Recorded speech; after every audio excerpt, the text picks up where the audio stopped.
Madame, Monsieur, bonsoir. Dans l'actualité ce lundi, un chiffre, 37%, contribution des petites et moyennes entreprises au produit intérieur brut. L'émergence du Cameroun peut-elle venir de la PME? Réponse dans le dossier. Le professeur Laurent-Serge Etundingwa, ministre des petites et moyennes entreprises, de l'économie sociale et de l'artisanat, est notre invité. Entretien à suivre dans quelques instants. Littérature politique, le libéralisme communautaire poursuit son tour du Cameroun. La nouvelle édition du livre de Paul Biya a été présentée à Ebolova après les étapes de Yaoundé, Douala et Bafoussam. Lecture des Camerounais du Sud dans cette édition.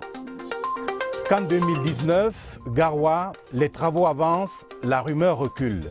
Les tornades n'ont pas retardé la progression des chantiers. Assurance du ministre des Sports et de l'Éducation physique, Bidung Pat, dans ce journal. Voilà pour les titres. Commençons par cette bonne nouvelle. Le siège de la Direction générale de la Banque africaine de développement pour l'Afrique centrale sera opérationnel avant fin 2018 à Yaoundé. Les modalités de cette ouverture étaient examinées ce jour à l'immeuble Étoile au cours de l'audience que le Premier ministre chef du gouvernement Philemon Yang a accordé au vice-président de la banque chargé des opérations.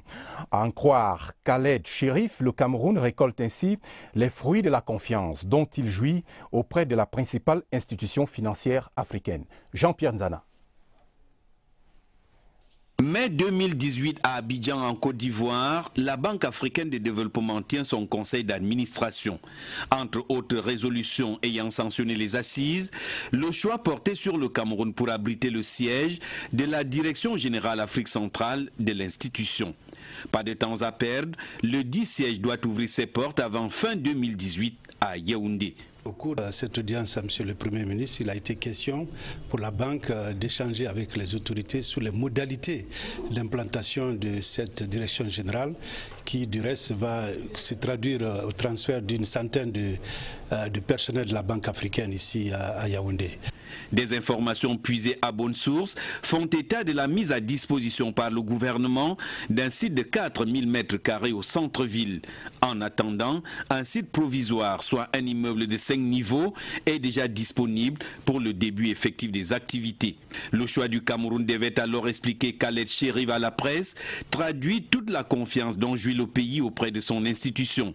Le Cameroun, malgré le choc pétrolier et l'hypothèque sécuritaire, a su faire montre de résilience avec un taux de croissance de 4,9%.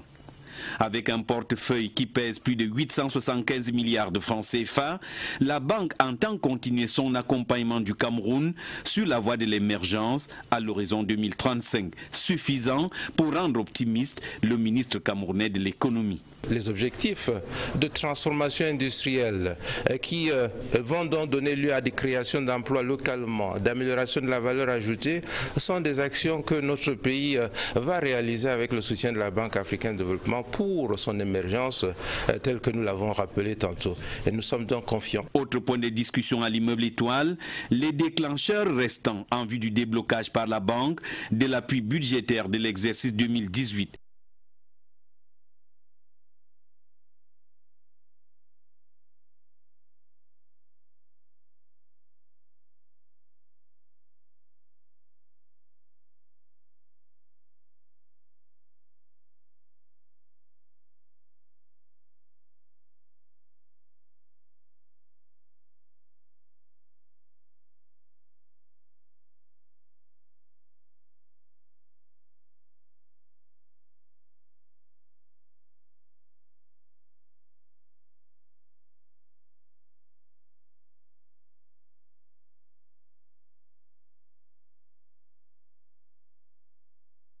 Les secteurs de l'énergie, des télécommunications et des infrastructures routières.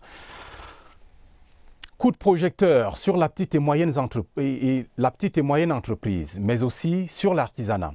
La PME, on vous l'a dit, en titre, contribue au produit intérieur brut à hauteur de 37%. Cette hausse par rapport au passé est la conséquence d'une série de réformes entreprises par l'État. Le regard d'Oswald Medon. Tout un ministère consacré à la PME. Les pouvoirs publics camerounais marquaient déjà par sa création toute l'importance d'un secteur d'activité en pleine expansion et qui ne demandait qu'à sortir du noir. Normal donc que la batterie des réformes initiées en direction des petites et moyennes entreprises vise l'épanouissement d'un domaine névralgique pour l'État. Cette réforme institutionnelle, c'est parmi beaucoup de cette réforme institutionnelle. Concours bien. À date, les centres de formalité de création des entreprises permettent la création d'entreprises dans un délai de 72 heures. Les centres de gestion agréés leur offrent un accompagnement fiscal et comptable à côté de l'exonération de patente pour les 2 premières années. Les centres d'incubation permettent aux jeunes entrepreneurs de maturer leurs projets. La bourse de sous-traitance et de partenariat, une véritable valeur ajoutée, tout comme la banque des PME. Toutes choses qui, avec les programmes rattachés au secteur, contribuent à la migration des PME camerounaises vers le secteur formel. L'impact le plus visible, c'est que ça aide la transition du petit entreprise au secteur informel pour devenir formel, parce que cette lien d'information est maintenant court et le coût encore qui est associé pour obtenir cet enregistrement sont quand même diminués. Et les avantages de peut-être être exonéré à votre impôt pendant 1 an. La promotion des PME au Cameroun reste rigoureusement encadrée par la loi, celle du 16 juillet 2015 notamment, qui présente et fixe les règles générales des PME. Une loi qui vient en complément à celle du 13 avril 2010, en vigueur jusque-là. Tout un boulevard pour garantir l'épanouissement de la PME camerounaise. Il ne reste plus qu'aux promoteurs des petites et moyennes entreprises de s'approprier ces opportunités. Autant de mesures, gage du développement harmonieux d'une PME capable d'offrir bien plus encore. Parlons maintenant d'une structure créée en 2015 et qui apporte un nouveau souffle à la PME. Il s'agit de l'Agence de promotion des petites et moyennes entreprises.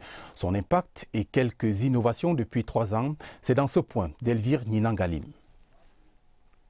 La promotion des petites et moyennes entreprises est au cœur de l'action gouvernementale. L'Agence de promotion des petites et moyennes entreprises fait partie de ces instruments-là mis en place par le gouvernement dans le but de donner plus de visibilité aux entreprises, voire les rendre plus compétitives. En 3 ans d'existence, la PME dit avoir diagnostiqué près de 200 entreprises, accompagné la structuration de plus de 120 dans la démarche de l'amélioration de leur productivité. Aujourd'hui, nous avons un dispositif d'appui aux services non financiers qui permettent à toutes les PME d'accéder à des services pour la capacité de l'entreprise, mais qui bénéficient ici de la subvention de l'État. Dans son accompagnement de la création, son objectif, promouvoir l'entreprise en milieu jeune.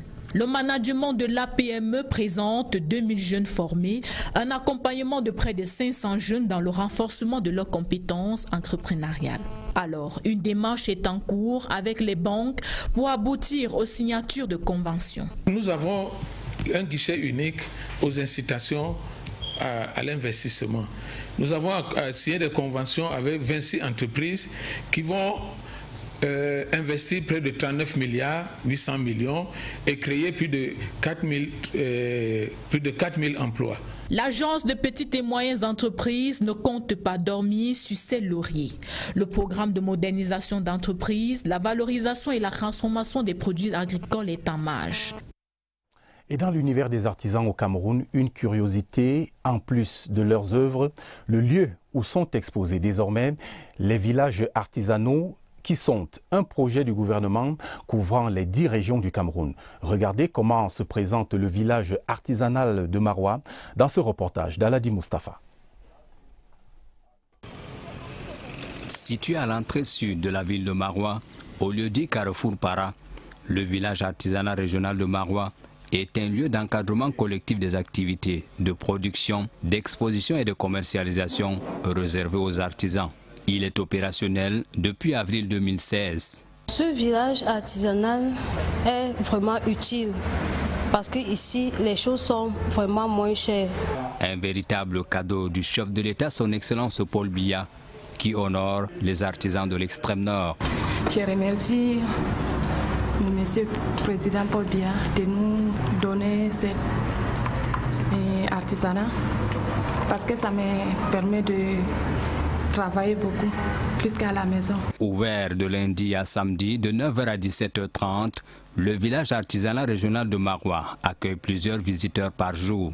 Notre rapport du premier semestre, nous avons enregistré environ 1621 visiteurs. Une structure qui éprouve aussi certaines difficultés. On veut le renforcement de notre bâtiment en énergie et aussi nous sommes sous-équipés. Nos artisans se plaignent un peu du fait qu'ils n'ont pas assez de machines dans les ateliers. Le village artisanal régional de Maroua a été inauguré le 16 décembre 2016. Arrêtons-nous maintenant pour des compléments d'information à ce dossier en compagnie du ministre des Petites et Moyennes Entreprises, de l'Économie sociale et de l'Artisanat. Professeur Laurent Sergetou Ndingwa, bonsoir et bienvenue. Bonsoir. Commençons, si vous le voulez bien, par le cadre institutionnel des petites et moyennes entreprises, de l'économie sociale et de l'artisanat. Qu'est-ce qui a été fait jusqu'ici? Bien, je voudrais dire que le cadre législatif et réglementaire a été mis sur pied par le président de la République en ce qui concerne l'artisanat et la petite et moyenne entreprise. C'est lui, concernant l'économie sociale, est en cours de mise en place.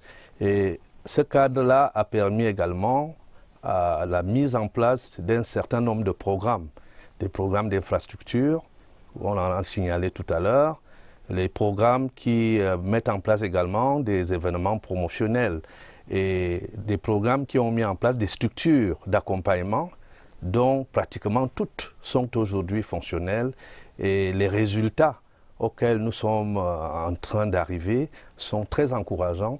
Et je voudrais tout de même souligner que s'il y a un secteur qui a véritablement brillé lors du septennat en cours, ce septennat qui est en train de se terminer, c'est ce secteur-là. Les acteurs, vous l'avez suivi tout à l'heure, remercient pleinement le chef de l'État. Et en ce qui concerne l'artisanat, monsieur le ministre? L'artisanat a été, disons, l'enfant chéri de ces trois secteurs, dans la mesure où depuis 2007, on est parti de rien. On avait à peine les vieux centres artisanaux de Yaoundé, à côté, en face de la pharmacie de l'intendance. Tout le monde a vu ça, c'était un endroit complètement mal famé déjà. C'était un centre qui date des années 40.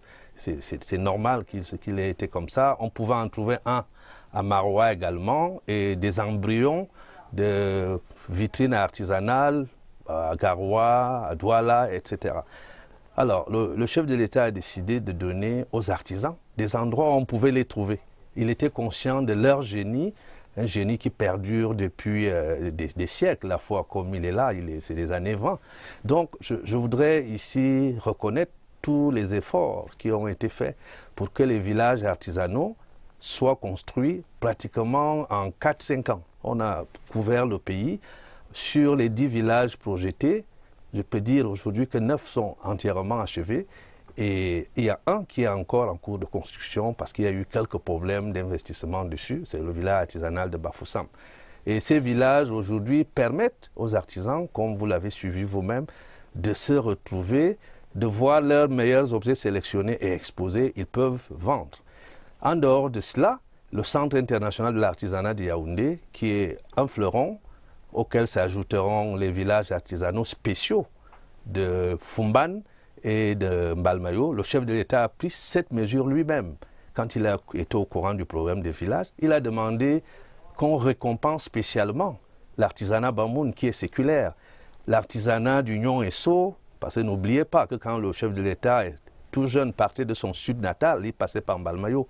Et il a été impressionné de voir que ce qu'il voyait étant tout jeune continuait à être au bord des routes. Il a demandé si on ne peut pas donner des infrastructures à ces gens-là pour relever le niveau. Et ce village qui est aussi très très dense est en train d'être construit dans ces deux localités. C'est donc un secteur qui aujourd'hui peut se targuer d'avoir un cadre institutionnel prêt.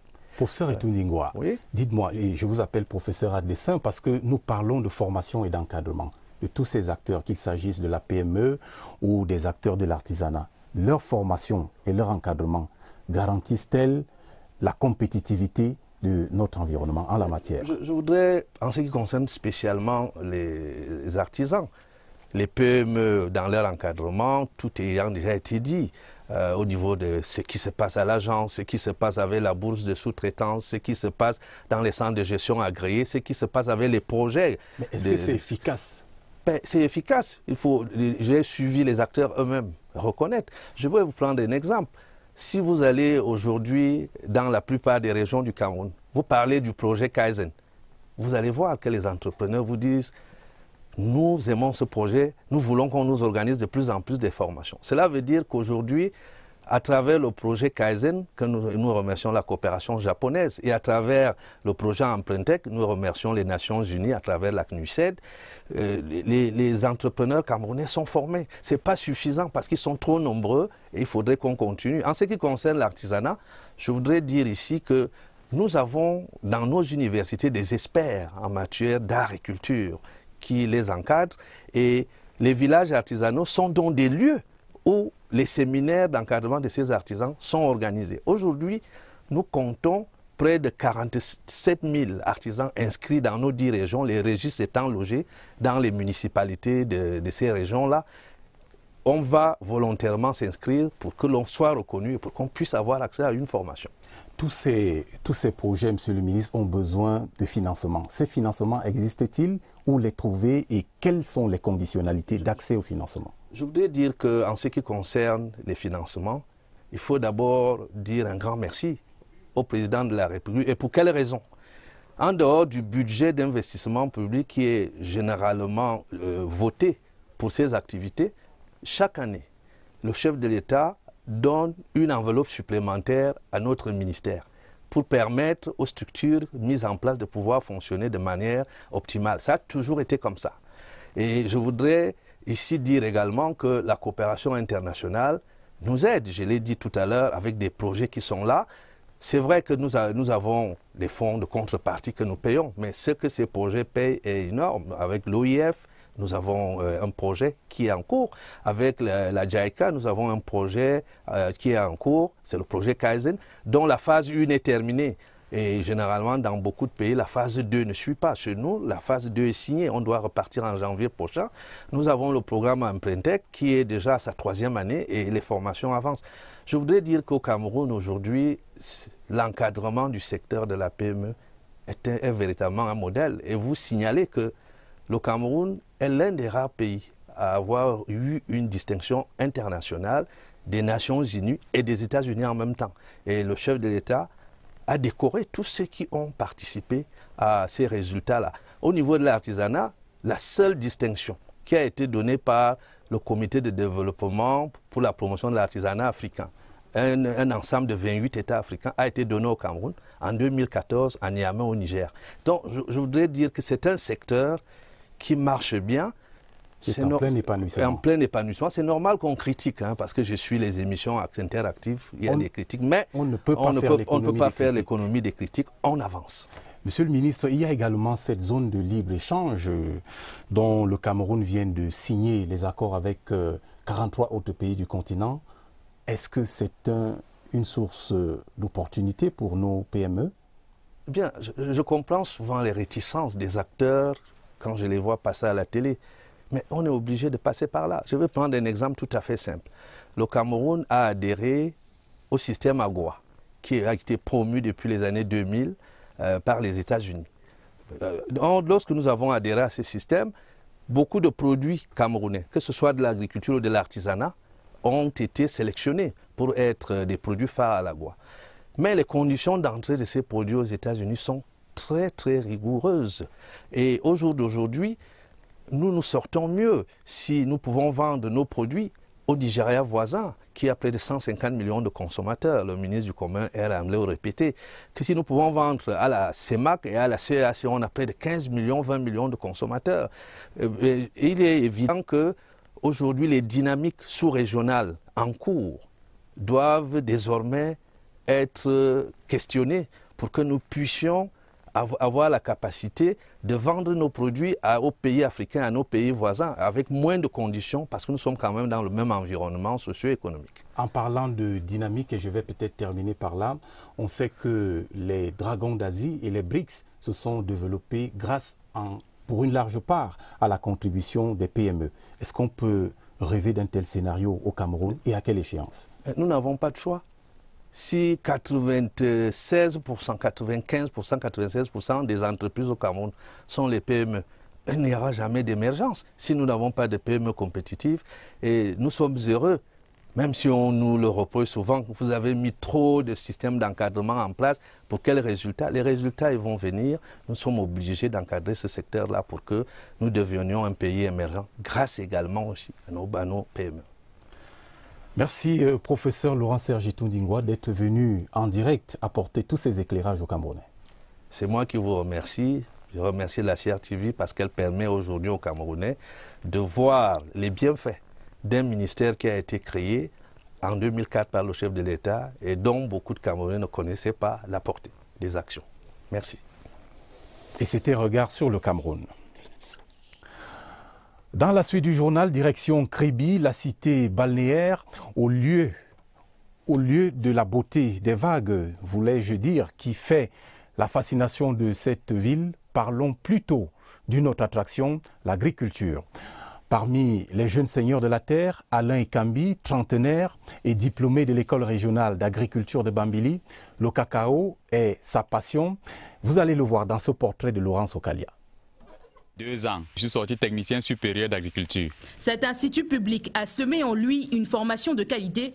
Aujourd'hui, il en récolte les fruits. Il a une meilleure maîtrise du sol. Le sol est latéritique à ce niveau. Les plantes ne donnent pas bien partout. Et une pratique plus aiguisée. Le nettoyage du cacaoyer, c'est pour éliminer les parties inutiles, afin que la substance nutritive qui vient du sol puisse nourrir le reste de la plante et afin qu'elle produise beaucoup. Mais tout ce savoir-faire ne suffit pas à ce technicien supérieur. Il compte creuser plus profond pour faire germer ses projets. Être entrepreneur agropastoral, avoir ma plantation demain de cacaoyer, étant donné que le gouvernement encourage les jeunes à faire l'agriculture, il est possible que quelqu'un puisse avoir son niveau de vie moyen. Un gouvernement qui prône effectivement le secteur de l'agriculture. Alain peut compter sur lui pour l'accompagner dans sa marche vers le champ du développement. C'est bientôt la rentrée académique et nos équipes ont visité une institution dont on ne parlait jusque-là que comme projet. L'université Inter-État Cameroun-Congo ouvre ses portes cette année au campus de Saint-Mélima avec un défi principal, former les étudiants des 2 pays en génie numérique. Allons voir comment ça se prépare avec Martine Noël Ndengue. Le bâtiment s'impose par son architecture, un immeuble de 5 niveaux bâti sur 5 hectares. L'université Inter-État Cameroun-Congo a installé son site côté camerounais en Colguette, un quartier de la ville de Saint-Mélima. Les 2 pays ont choisi de commencer sur le site de Saint-Mélima par les TIC.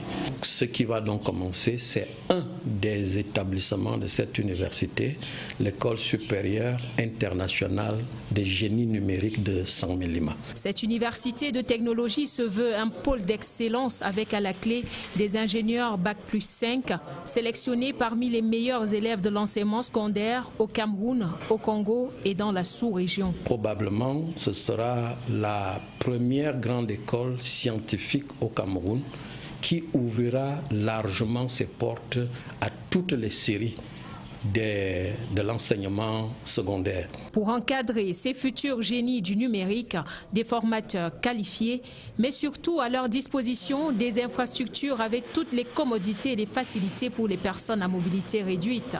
Le matériel aussi est de pointe. C'est une réalisation qui fait la grande fierté des populations d'ici. On retrouvait pendant 20 ans les 2 ou les 3 premiers du bac au Cameroun. Saint-Mélima était devenu la référence en matière scolaire. Il ne nous manquait plus que cette université. L'université Inter-État Cameroun-Congo est la première université de technologie en Afrique centrale. L'ambition de Paul Biya et Sassou Nguesso, faire de cette université une université de développement. Le site de Saint-Mélima est paré pour relever le défi. Je vous le disais en titre, le livre du président de la République pour le libéralisme communautaire, nouvelle version, continue d'être présenté aux Camerounais. Après les étapes de Yaoundé, Bafoussam et Douala, le livre a été présenté aux populations d'Ebolova. Nous suivons cela avec ce reportage de CRTV Sud.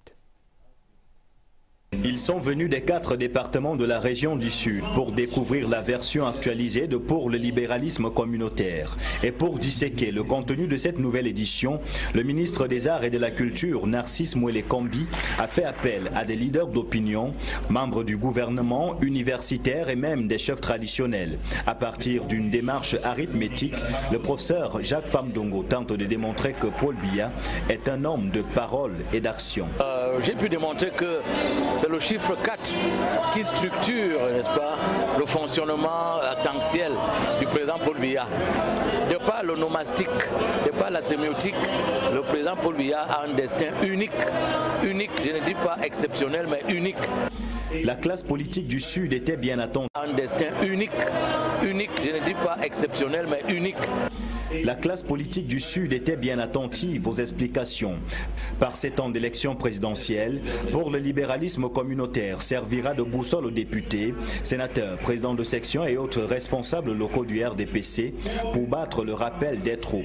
Nous sortons de cet après-midi très édifiés sur la vision politique du président Paul Biya, sur là où le président Paul Biya veut nous conduire pour le prochain septennat. Et nous sommes maintenant armés pour pouvoir convaincre à notre tour les militants, les sceptiques et tous les autres. Le professeur Samuel Efouambozo, membre de la Commission nationale pour le bilinguisme et le multiculturalisme, entretient l'assistance sur l'un des chapitres de l'ouvrage consacré à la construction d'un Cameroun uni dans la diversité. Le libéralisme communautaire invite les Camerounais à passer, n'est-ce pas, des cultures ethniques à une culture nationale. Et ne nous demande pas d'abandonner nos cultures ethniques, mais il demande que chaque ethnie apporte quelque chose dans le bouquet national. Des élites locales comme Minette Libom-Liliquin, Jules Doré Ndongo et Sa Majesté Thérèse Elumba Modjo soulignent le caractère avant-gardiste du livre de Paul Biya sur la promotion des TIC, l'égalité des genres et la justice sociale. La sécurité des citoyens préoccupe les candidats à l'élection présidentielle du 7 octobre prochain. À l'initiative des responsables d'Elections Cameroun, les responsables des différents candidats et ceux des administrations publiques telles la justice et la gendarmerie ont tenu ce lundi une séance de travail à Yaoundé. Entre les lignes, il ressort une convergence de vues sur la nécessité de garantir un vote sans incident pour des résultats sans contestation. Séverin Legambélé. Le temps d'une prise de vue dans la salle de réunion au siège d'Elections Cameroun et les hommes des médias ont été invités à libérer les lieux pour permettre aux représentants des différents candidats, au secrétaire d'État à la défense chargé de la gendarmerie, au secrétaire général du ministère de la Justice et aux responsables de l'ECAM de travailler portes et fenêtres closes. Visiblement, la parole a été libérée. On continue à parler des centres de vote et que des gens vont parcourir des distances de 20-30 km pour aller voter dans une situation d'insécurité. Et l'OSDF aujourd'hui est très inquiet par rapport à l'organisation de ces scrutins dans les zones à problème. À côté de ces inquiétudes relevées par l'OSDF, il y en a parmi les représentants des candidats qui ont noté les avancées pendant les échanges. Il faut se satisfaire de savoir que l'ECAM a pu tenir sa promesse, qui lors de la précédente réunion, les candidats avaient exigé que des acteurs autres que l'ECAM puissent être associés à la discussion, notamment le MinJustice, le MINAT, la DGSN et le CED, qui, comme nous le savons, ont un rôle important à jouer, que ce soit avant, pendant et après l'élection. Et donc, nous sommes satisfaits que les uns et les autres ont pu répondre présents. Il y a des points sur lesquels nous nous sommes entendus, dont nous attendons de voir à l'épreuve.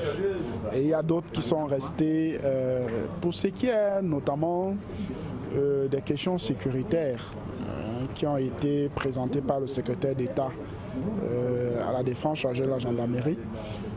Même si à l'intérieur il y a encore quelques éléments. Nous avons présenté ce qui était comme des inquiétudes pour nous sur ces aspects-là. Et voilà, ce que nous pouvons tout simplement regretter et condamner d'ailleurs, c'est l'absence du MINAT. Pour l'ECAM qui a initié cette rencontre, l'enjeu final, conformément à son mandat, c'est d'organiser le déroulement du scrutin présidentiel dans un climat apaisé. C'est désormais un rendez-vous du 20h30, le feuilleton de la semaine. Pour cette nouvelle saison, découverte des hommes clés de l'entourage des présidentiables. Ce soir, incursion dans l'équipe du candidat Akeremouna. Qui sont-ils et que font-ils? Séverin Legambele.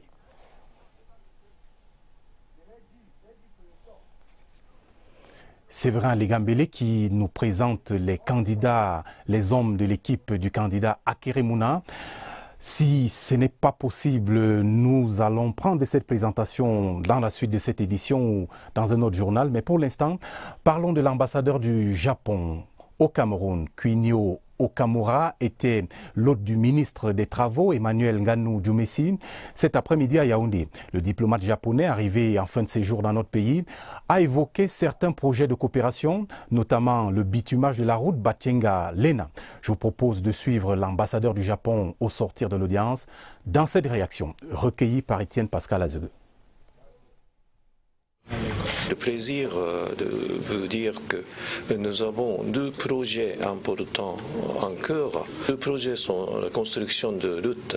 Un projet c'est entre Batyenga-Lena et l'autre c'est Ketta-Djoum. Bon, c'est le corridor Yaoundé-Brazza. Bon, j'ai le plaisir aussi de vous dire que ces deux projets, grâce à une coopération entre notre agence d'exécution de la JICA et ce ministère, ce deux projets se déroulent très bien. Coup d'œil à présent sur les préparatifs de la présidentielle du 7 octobre prochain. Sur le terrain, Maurice Kamto du Mouvement pour la Renaissance du Cameroun a réuni son état-major ce jour à Yaoundé pour dérouler son programme de campagne. Eugène Bey le résume ici dans ses grandes lignes. Regardez. Le candidat du Mouvement pour la Renaissance du Cameroun affûte ses armes pour la présidentielle du 7 octobre. Il affiche un programme ambitieux. Celui-ci se décline en 4 ou 5 points essentiels. D'abord, le pacte républicain. Le MRC propose aux Camerounais une société fondée sur la citoyenneté, le respect de l'État, de droit et de la sécurité juridique et le respect de la chose publique. Le candidat Kamto propose de mener une lutte impitoyable contre la corruption. Autre pilier fort du programme du candidat du MRC, le pacte éducatif. La formation scientifique et technique, pense Maurice Kamto, constitue des clés d'accès au rang des nations modernes et prospères. Le pacte productif occupe également une place de choix dans le programme du Mouvement pour la Renaissance du Cameroun. Maurice Kamto le fait reposer sur l'État fort, stratège et inventif, susceptible de libérer les énergies créatrices de nos populations. Un accent singulier, annonce le candidat, sera mis sur une véritable alliance État-secteur privé. Last but not least, le pacte social et de solidarité. Le système de santé au Cameroun devra reposer sur une bonne répartition des structures sanitaires où le respect de l'éthique médicale est érigé en règle d'or. Les tenors du MRC, les têtes pensantes du mouvement sont déjà sur le starting block, attendant sereinement le top départ. Et le top départ, c'est bientôt. Pour cette présidentielle, le mouvement démocratique pour la défense de la République de Dakole Daïsala soutient le RDPC et son candidat Paul Biya. Je vous propose de suivre l'appel lancé aux militants du MDR dans cet extrait sélectionné par Alvin Giselzi. Notre travail au MDR, c'est de sauver la République. Aucun des candidats en lice ne peut, à mon avis, se targuer de réunir l'expérience qu'il faut et la maturité qu'il faut et le carnet d'adresses qu'il faut, tant sur le plan national que sur le plan international surtout. Pour cette élection présidentielle, qui est loin d'être une élection ordinaire compte tenu du contexte, nous devons encore redonner le pouvoir à Biya. Les militants du MDR et sympathisants, je dis bon, allez-y massivement le 7 octobre, votez. Ne vous trompez pas de combat, votez pour Paul Biya pour qu'il nous rendre le Cameroun de paix. Dans la suite du journal, cet élan de générosité du directeur général d'EDC aux populations de Koutaba, région de l'Ouest, Théodore Nsangou a remis un important don en matériel agricole constitué de porte-tout et d'engrais, entre autres. Plus de détails dans cette correspondance de Laurent Chissoubé. L'expression de la fierté du jour témoigne de la grandeur du geste d'accompagnement agricole exprimé par leur père, frère, fils et élite du terroir, Dr Théodore Nsangou, par ailleurs directeur général d'Electricity Development Corporation. Les matériels que nous avons pris, nous allons sortir de la pauvreté à partir de ce matériel. Nous disons merci, Monsieur Paul Biya va de l'avant. Paul Biya, Paul Biya, Paul Biya. Éradiquer la pauvreté également en milieu rural. Et la femme rurale sera désormais autonome. Il aille de l'avant, que ça ne se limite pas sur nous, que ça aille de l'avant. Et nous lui promettons un vote cash pour les prochaines élections présidentielles. Le don reçu par une vingtaine d'associations de femmes rurales de l'arrondissement de Koutaba est estimé à près de 10 millions de francs CFA et constitue essentiellement de porte-tout, brouettes, pulvérisateurs, fertilisants, machettes ou entre autres. Toute chose qui obéit à la volonté du chef de l'État d'accroître le rendement agricole et surtout celle de lutter contre l'insuffisance alimentaire. Le but de la manip d'aujourd'hui, c'est de rendre visite aux femmes, aux associations et pour transmettre le message du président de la République, Paul Biya. Comme c'est les femmes qui votent le plus le président Paul Biya, lorsque le résultat sera positif, lorsque nous reviendrons, nous allons les aider à se reconstituer en GIC et peut-être ce ne sera plus des roues qu'on donnera, mais des tracteurs, parce que nous comptons sur ces femmes pour faire gagner notre président national, le président Paul Biya. En bon père, Dr Théodore Nsangou leur a rappelé la nécessité d'optimiser ce matériel reçu. Comme pour saluer ces gestes altruistes, ces mamelles nourricières, à travers la présidente des sections OFRDPC Noun Centre-Sud, ont promis un vote massif en faveur du candidat du RDPC à l'élection du 7 octobre prochain. Les jeunes d'Union Ekele prennent également fait et cause pour Paul Biya, qu'ils soutiennent pour l'élection du 7 octobre prochain. Les 10 sections de logis RDPC de ce département l'ont fait savoir le week-end dernier au cours d'un meeting présidé par Auguste Essombasse, le président national des jeunes du RDPC. Joseph Gouetamandeng. Les 10 présidents des sections OJRDPC du département d'Union Ekele sont unanimes. Paul Biya est le meilleur choix.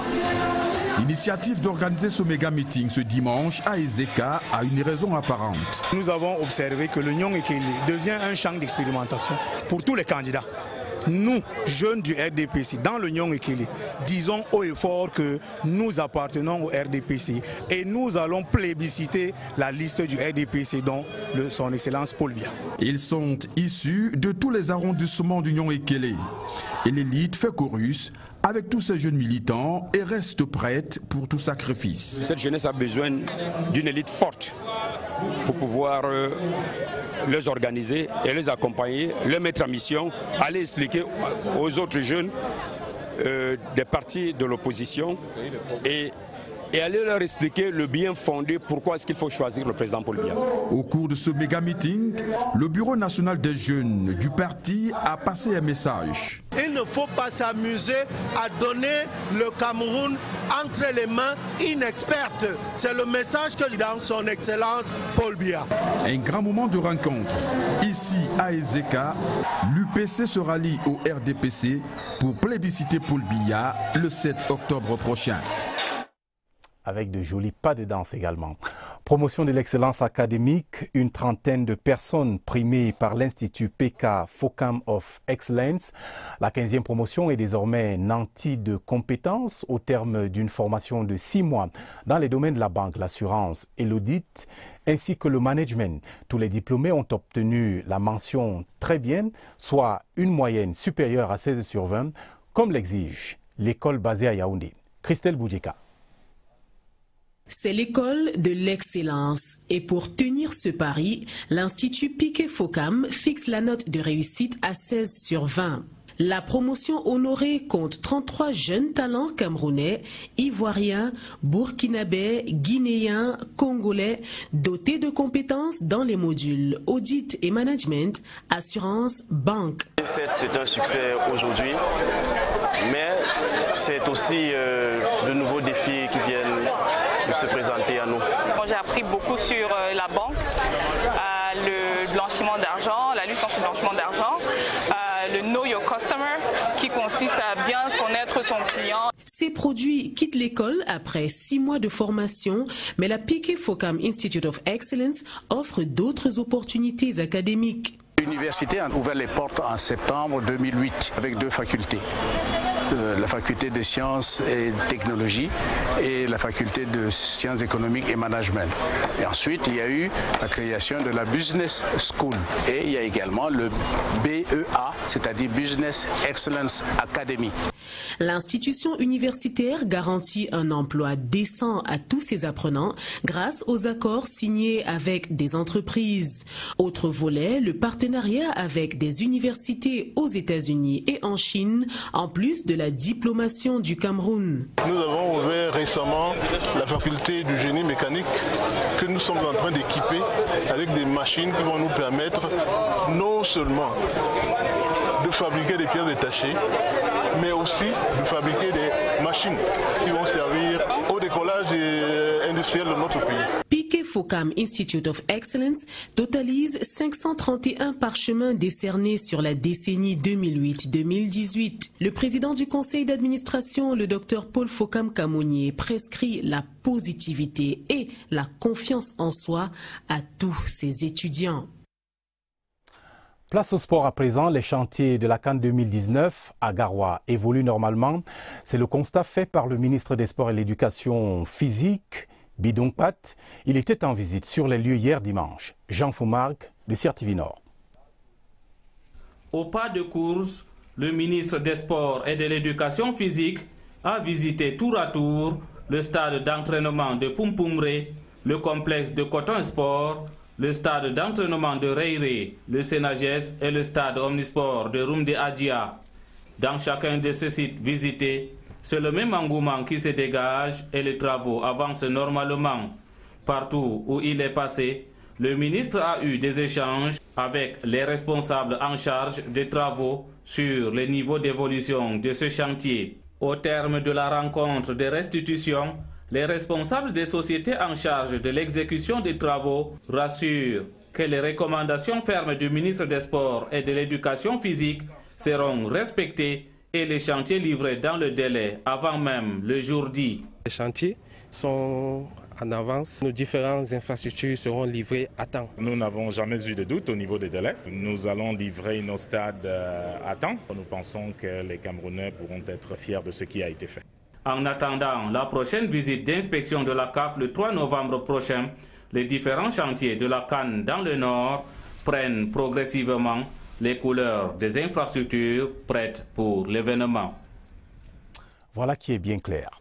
Grand Prix international Chantal Biya, la dernière ligne droite. Le ministre des Sports et de l'Éducation physique recommande rigueur et engagement au comité d'organisation de la 18e édition. Il l'a fait savoir ce lundi à Yaoundé au cours d'une réunion préparatoire de cet événement prévu du 26 au 30 septembre prochain. Luc Periwanji. Du Grand Prix Chantal Biya a permis au ministre des Sports et de l'Éducation physique de faire le tour du propriétaire. Qu'il s'agisse de sécurité, de l'hébergement ou du niveau de préparation des coureurs camerounais, les nouvelles qui viennent du comité d'organisation rassurent. Tout le monde est ferme prêt pour pouvoir offrir au Cameroun, notre patrie, une organisation sans faille. Rassuré mais toujours aussi déterminé, Bidong Pat veut faire de la 18e édition du Grand Prix Chantal Biya l'occasion d'une démonstration de la puissance camerounaise en matière d'organisation de grands événements sportifs. Il faut bien avouer que le contexte s'y prête. Cette autre importante échéance sportive se tient à un moment délicat et important dans l'évolution de l'histoire du sport dans notre pays. Toute activité, toute manifestation d'envergure organisée autour des personnalités gravitant autour du chef de l'État doit être programmée avec extrême rigueur, professionnalisme et panache. Les préparatifs du Grand Prix Chantal Biya 2018 vont bon train. Et le 26 septembre à Douala, ils seront plus d'une soixantaine de coureurs venus d'une dizaine de pays du monde à prendre la petite reine à l'honneur de la première dame. Cette triste nouvelle à la fin de ce journal, la communauté scientifique porte le deuil. Le professeur Joël Moulin n'est plus l'enseignant de mathématiques, spécialiste de la théorie des jeux. Par ailleurs, ancien chancelier de l'université de Yaoundé, est mort cet après-midi à l'hôpital de la CNPS à Yaoundé des suites de maladie. Rappelons que le professeur Joël Moulin est le fondateur du plus grand laboratoire de mathématiques appliquées. Il occupait par ailleurs les fonctions de président de la Commission nationale de l'enseignement supérieur privé. Il aura été secrétaire général des services du Premier ministre et inspecteur général des affaires académiques au ministère de l'enseignement supérieur. Je vous donne à présent lecture de ce télégramme officiel du président de la République du Cameroun à Yaoundé, qui écrit à son Excellence Lopez Obrador, président des États-Unis mexicains à Mexico. Monsieur le Président, écrit Paul Biya, il me plaît de vous adresser mes vives et chaleureuses félicitations à l'occasion de la célébration le 16 septembre de la fête nationale des États-Unis mexicains. J'y associe mes vœux de prospérité pour la nation mexicaine. Veuillez agréer, Monsieur le Président, les assurances de ma très haute considération. Signé Paul Biya. Ainsi va le Cameroun ce soir. Vous verrez tout à l'heure Présidence Actu, le magazine d'information sur l'activité du chef de l'État. Invité, professeur Narcisse Moëlle-Kombi. Il parle de la nouvelle édition du livre de Paul Biya pour le libéralisme communautaire. Présidence Actu est une présentation de Yves Marc Medzo. Bonne suite des programmes sur la CRTV. À demain certainement, 20h30. Bonsoir.